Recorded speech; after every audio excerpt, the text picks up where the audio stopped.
dans cette séance, on va mettre en place la forme canonique d'un trinôme du second degré. Alors pour ça, je considère trois réels, A qui est différent de 0, puisque sinon je n'aurais pas un trinôme du second degré, B et C, deux réels quelconques. Et je considère la fonction D qui a x associé à x au carré plus bx plus c. Donc l'objectif, c'est, en utilisant les identités remarquables, que je vais rappeler après, de trouver une forme factorisée de ce trinôme, c'est-à-dire pouvoir le factoriser et pouvoir l'étudier de manière plus approfondie. Alors je rappelle les identités remarquables que vous connaissez déjà et qu'on va utiliser pour ce travail-là. Donc la première, c'est x plus alpha au carré, donc qui est égal à x au carré plus 2 alpha x plus alpha carré. Et puis la deuxième identité remarquable qu'on sera amené à utiliser, c'est a carré moins b carré, qui est égal à a moins b facteur de a plus b. Alors, je commence. Je pose l'expression ax au carré plus bx plus c. Et donc la première étape consiste à faire apparaître le x au carré. C'est-à-dire l'objectif c'est d'arriver à partir de cette expression-là à obtenir une identité remarquable pour que je puisse dire que ça c'est x plus alpha au carré. Donc pour avoir le x au carré, je vais factoriser par a. Donc ça va donner x au carré plus b sur a. Et ça, j'ai le droit de le faire puisque j'ai a qui est différent de 0, plus, enfin x, plus c sur a. Donc ça, c'est la première étape. Donc j'ai déjà le x au carré. Ensuite, ce que je cherche à obtenir, c'est obtenir cette expression 2 fois alpha, c'est-à-dire fois un certain réel, fois x. Alors là, j'ai b sur a. Donc je multiplie par 2. Et je divise par 2. Donc 2 fois b sur 2a, x plus c sur a. Donc voilà, j'ai le début de l'identité remarquable, x au carré plus 2 alpha x. Et donc ce qui me manque, il me manque le alpha carré. Et dans une expression mathématique, je peux toujours ajouter un terme et le retrancher. Ça ne va rien changer à la valeur de l'expression. Donc c'est ce que je vais faire. Donc a facteur de x au carré plus 2 fois b sur 2a. Et puis j'ajoute ce qui correspond à alpha carré, c'est-à-dire b au carré sur 4a au carré.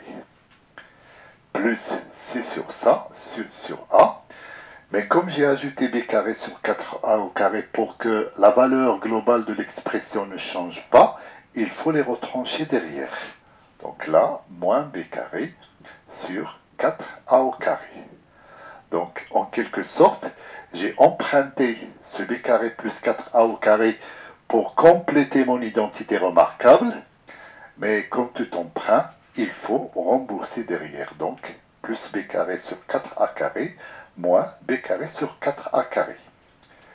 Et donc là, j'ai ma collection qui est complète, x au carré, plus 2 alpha, alors j'ai oublié là le x, oui, et puis plus alpha au carré.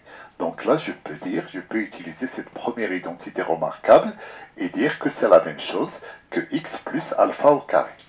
Donc ça va donner a facteur de x plus alpha, c'est-à-dire plus b sur 2a au carré, et puis plus c sur a, moins b carré sur 4a au carré. Voilà. Alors là, ça y est, j'en ai fini avec cette première identité remarquable, je l'ai utilisée pour transformer l'expression. Maintenant, je me dis, ça serait bien si j'arrive à exprimer ça sous la forme de a carré moins b carré pour pouvoir utiliser cette deuxième identité remarquable. Donc là, j'ai déjà ça qui est au carré, donc j'écris que c'est égal à a facteur de x plus b sur 2a au carré. Et puis là, je vais mettre déjà au même dénominateur. Donc plus, alors je multiplie le c par 4a pour avoir 4a au carré. Donc plus 4c moins b carré sur 4a au carré. Et donc là, j'arrive, donc ainsi, ax au carré plus bx plus c égale, donc j'ai le a qui est en facteur, et puis là j'ai x plus b sur 2a au carré, et puis là, au lieu d'avoir plus, je vais prendre l'opposé de cette expression et dire moins l'opposé de cette expression. Donc là, moins, et là, l'opposé de 4. Alors là, il y a le AC. L'opposé de 4AC moins B carré, c'est B carré moins 4AC. Sur 4A au carré. Alors, ça, déjà, ce que j'obtiens là, c'est la forme canonique, et donc on a atteint l'objectif de cette première séance, c'est la forme canonique de ax au carré plus bx plus c. Alors bien sûr, mais ça on le fera après, la question qui se pose, est-ce que je peux considérer ça comme étant le carré d'un nombre réel? Alors tout va dépendre, bien sûr, le 4a au carré est positif, donc il ne pose aucun problème, c'est le carré de 2a. Par contre, b carré moins 4ac, eh bien, tout dépend des valeurs de a, de b et de c. Ça peut être positif, comme ça peut être négatif, comme ça peut être nul. Mais ça, on va voir cette étude de cas, cette disjonction de cas, dans une prochaine séance. Alors pour le moment, on se contente de cette forme-là. Alors cette forme-là, vous allez voir qu'il permet d'abord, selon le signe de b carré moins 4ac, de factoriser l'expression et donc du coup de voir à quel moment cette expression va être égale à 0, à quel moment il va être supérieur à 0 et à quel moment il va être inférieur à 0. Voilà. Et puis en considérant ça comme une fonction, eh bien, ça permet aussi, et ça on va le voir ultérieurement, et particulièrement sur des exemples, à quel moment on obtient un extrémum de cette fonction et en quel point. Voilà. Alors pour le moment, ce qu'on va faire, on va faire un exemple d'application avec des valeurs numériques pour vérifier que c'est bien acquis. Alors, l'exemple que je vais prendre,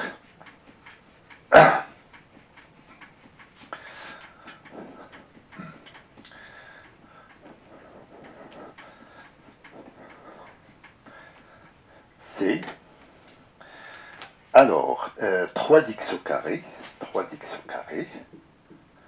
plus 5x moins 2. Donc on va voir, on va essayer de le mettre sous forme canonique. Alors ce que je vous suggère, c'est d'appuyer sur pause, d'essayer d'appliquer ce qu'on a fait sur le cas général, sur ce trinôme-là, et puis voir la réponse que vous allez obtenir. Et une fois que vous avez fait ça, de revenir vers moi, vers la vidéo, pour vérifier que vous avez bien compris et que vous êtes du coup capable de partir d'une expression comme ça et d'arriver à la mettre sous sa forme canonique. Alors, pause, et puis on se retrouve dans quelques minutes. Alors là, 3x au carré plus 5x moins 2, donc le A c'est 3, le B c'est 5, et le C c'est moins 2. Et donc le A est différent de 0, donc pour faire apparaître le x au carré, je factorise par 3. Donc ça va faire 3x au carré plus 5 sur 3x moins 2 tiers. Voilà, ça c'est la première étape. Ensuite, faire apparaître. Donc vous voyez, il suffit d'écrire l'identité remarquable à côté et de suivre et de se laisser guider par l'identité remarquable. Donc on a fait apparaître le x au carré, maintenant on fait apparaître le 2. Donc là ça va faire 3 facteur de x au carré plus, et donc 5 tiers, c'est 2 fois 5 sixièmes, x. Et puis moins 2 tiers. Voilà, deuxième étape franchie. On a le 2 alpha x. Maintenant, qu'est-ce qu'il faut faire apparaître? Le alpha au carré, avec alpha qui est égal ici à 5 sixièmes. Donc là, ça va faire 3 facteur de x au carré plus 2 fois 5 sixièmes de x, et puis plus, donc 5 sixièmes au carré, ça va faire, alors je vais l'écrire comme ça, 5 sixièmes au carré, et puis moins 2 tiers, et puis, comme j'ai emprunté le 5 sixièmes au carré, je le rembourse derrière. Donc là, moins 5 sixièmes au carré. Et ça y est, j'ai ma collection qui est prête, x au carré, plus 2 alpha x, plus alpha au carré. Donc, je mets 3 facteurs, et là je mets en place l'identité remarquable, x plus 5 sixièmes au carré, et puis moins 2 tiers, moins 25 sur 36. Alors là, j'ai presque fini, donc là je peux dire 3x au carré, donc ainsi, 3x au carré, plus 5x moins 2 égale, alors 3 facteurs de x plus 5 sixièmes au carré, et là il faut mettre au même dénominateur, c'est-à-dire multiplier ici par 12. Donc ça fait 12 plus 25 sur 36, et donc 12 plus 25, ça fait 37. Donc moins 37 sur 36. Voilà.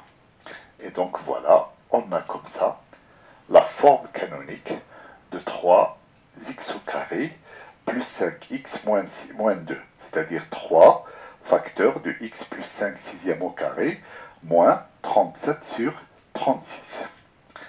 Alors pour anticiper, pour préparer la séquence suivante, puisque là on a répondu à la question, ça c'est la forme canonique, mais pour aller plus loin, on va voir sur cet exemple si on peut écrire cette expression sous la forme a carré moins b carré pour pouvoir factoriser. Et comme ça, on va préparer progressivement la séquence suivante.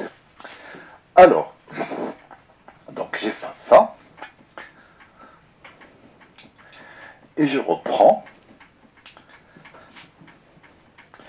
Donc, 3x au carré plus 5x moins 2 égale, donc 3 facteurs de x plus 5 sixièmes au carré, moins, et ça, ce nombre-là, il est positif. Donc c'est le carré d'un nombre réel. Je peux l'écrire comme étant le carré d'un nombre réel. Alors 30 pour 36, c'est facile, c'est le carré de 6. Donc là, je mets tout ça au carré. Et 37, c'est le carré de, tout simplement, racine de 37.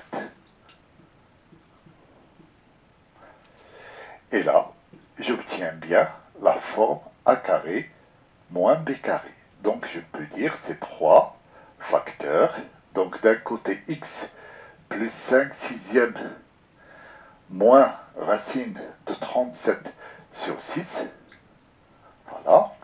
Facteur de x plus 5 sixièmes plus racine de 37 sur 6. Et donc vous voyez l'exploit qu'on vient de faire, c'est que 3x au carré plus 5x moins 2, on a réussi 3x au carré plus 5x moins 2 à la mettre sous forme de produit de facteurs. Donc là, je mets x plus donc 5 moins racine de 37 sur 6, facteur de x plus 5 plus racine de 37 sur 6. Voilà, donc on a obtenu une forme factorisée de cette expression. Alors bien sûr, la transformation d'abord en forme canonique et puis en forme factorisée va nous permettre d'avoir pas mal de renseignements sur ce trinôme. Donc tout simplement, si jamais on cherche pour quelle valeur il va s'annuler, il va être égal à 0, et bien comme j'ai un produit de facteurs, je dis c'est que il va être égal à 0 si ce facteur-là est égal à 0, ou bien ce facteur-là est égal à 0. Donc ça c'est la première chose, le premier enseignement qu'on peut tirer. Après, si je cherche un maximum, c'est-à-dire pour quelle valeur de x cette expression est soit maximale ou minimale, et bien ici, on aura la réponse, puisque si x est égal à moins 5 sixièmes, ça va donner 0, et donc ça va donner moins 37 sur 36, qui va être la valeur minimale de ce trinôme-là, et qu'on obtient pour moins 5 sixièmes. Mais ça, on aura le temps, on aura l'occasion de le développer